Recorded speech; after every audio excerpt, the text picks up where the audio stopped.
কখনো চোখ রাঙ্গাইয়া মা বাবার সঙ্গে কথা বলিও না।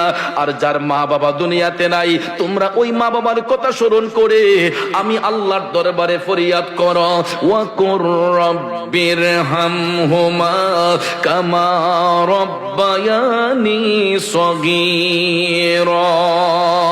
জবান খুলে বলুন সুবহানাল্লাহ। আল্লাহ বলে, সন্তান তুমি আমি মালিকের কাছে ফরিয়াদ করো, আল্লাহ গো আমার মা বাবার উপর তুমি রহম হইয়া যাও।